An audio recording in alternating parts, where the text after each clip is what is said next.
Welcome to Hobby Clubhouse with a review of the Bandai 1144 High Grade Zeong, which came very early in the HG line and has a number of very interesting manufacturing approaches that were not carried forward into future kits. Of course, this review is a companion to the Real Grade Zeong review because I'm sure some of you are here to look at how far we've come, so go have a look at the RG review if you haven't already. Getting right down to business, the kit was released way back in June 2001 for a price of 1,955 yen. The box art is credited to Masanori Shino, as are all of the early HG boxes, and the kit comes in a box measuring 31 by 20 by 10.5 centimeters, which is a little bit on the thick side. The side of the box has a basic front and back shot of the Zeong with some in-universe information, and the other side has some studio shots and real-world media info. Old boxes like these are Spartan as always. Inside the box, we get the Zeong spread across 7 runners, with one of those being polycaps. But very interestingly, on top of the runners, you get the entire skirt armor molded in one piece that's loose in the box. The armor piece is a beefy 2mm thick and it feels very high quality in your hands. But also in the box is a single black length of copper wire with a 2mm diameter. This is the exact same wire you're gonna get in the Real Grade kit right down to the length, but here in the HG kit we only get one of these, so you can cut this into 2 and use them. For stickers, we get just this single one for the mono eye. The instructions have some studio shots on the back to go with the color guide, and then inside we have some standard flavor text and then some design sketches which we always get in the older HG kits. It's all in Japanese as you'd expect for these early HG kits. The black and white side is all for assembly instructions. So the Zeong is a surprisingly quick build at just a little bit over an hour. The kit is made of big continuous pieces like this big one for the chest, and then there are also a ton of pieces that are molded as one complete piece like the shoulder armor and the chest's thrusters, and this impressive piece for the head which is very much appreciated. Overall, the Zeong represents almost all its colors properly in plastic, which may be the lone exception here being the inner surface of the mega beam cannons.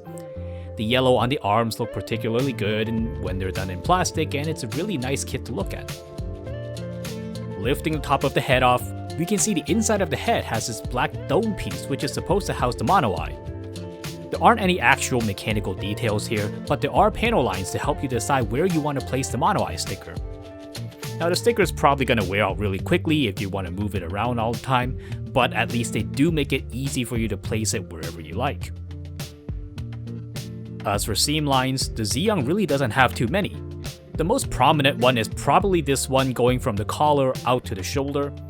Now this line runs down the waist as well, but as far as seam lines go, this is really quite easy to clean up, so this kit overall is astoundingly almost entirely free of seam lines, which may have been expensive for something to manufacture because Bandai really didn't seem to carry this approach forward onto other kits that came later in the HG line.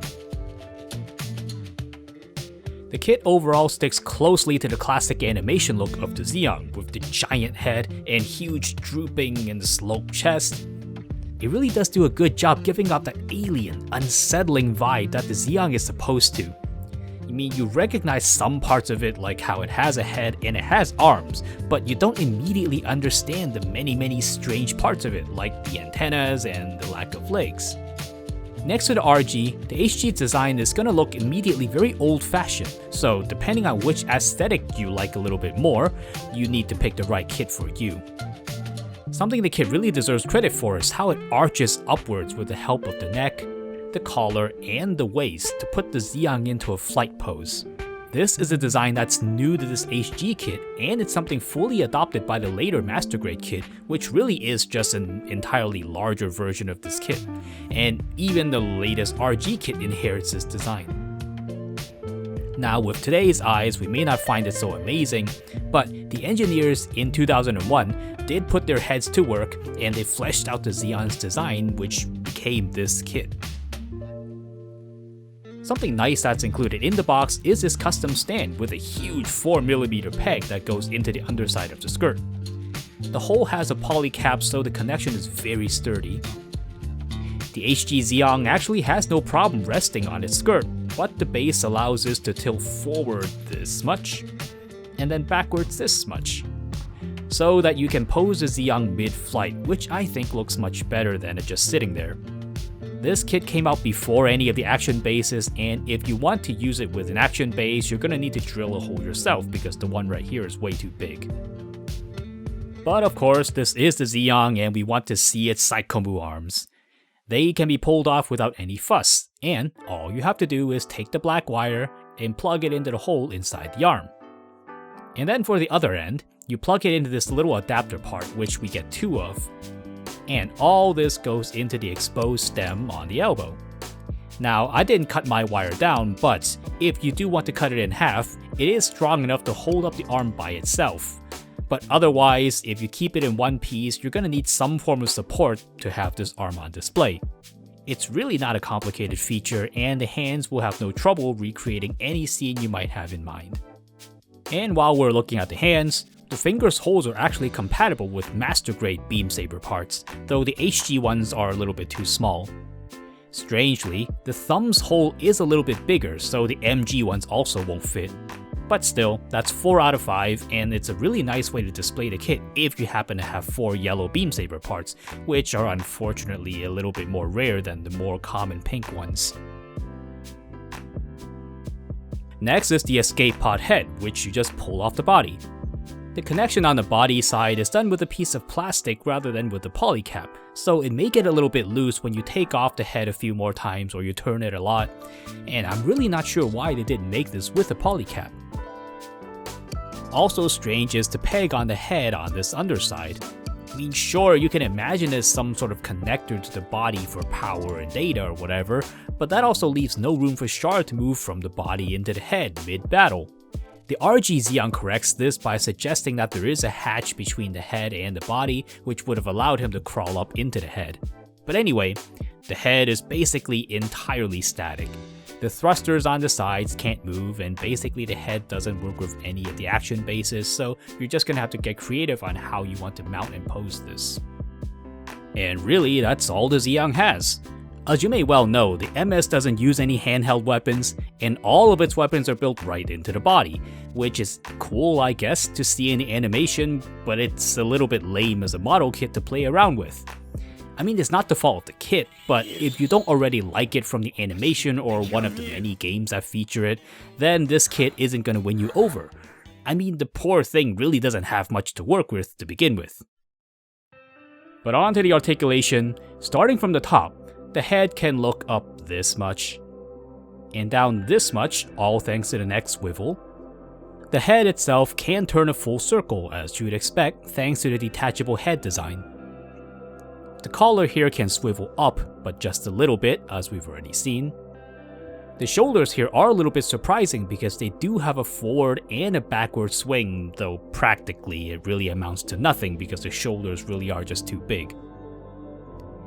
The entire arm can rotate a full circle as long as you avoid the giant red blade antenna. The arms swing outward a little bit over 90 degrees. And the biceps allow a full rotation of the arm. The elbow here is a single joint and it's really limited. I mean, you'd think this is because of the giant forearms, but actually the joint itself is just that limited. The forearm can rotate along the peg that it's connected to. The palms are on the ball joint, so you can adjust the angle, or you can rotate it around in a full circle. Each finger is articulated with a single ball joint at the base, so you can adjust the angle, or you can fold them in to make what looks kind of like a fist. The waist turns upward, and we've already seen that. And then the leg thrusters are on a big ball joint, so you can angle them however you like. Each of these 5 smaller thrusters swing on a polycap like this, and they can rotate a little bit along the peg like this, though really it isn't a lot.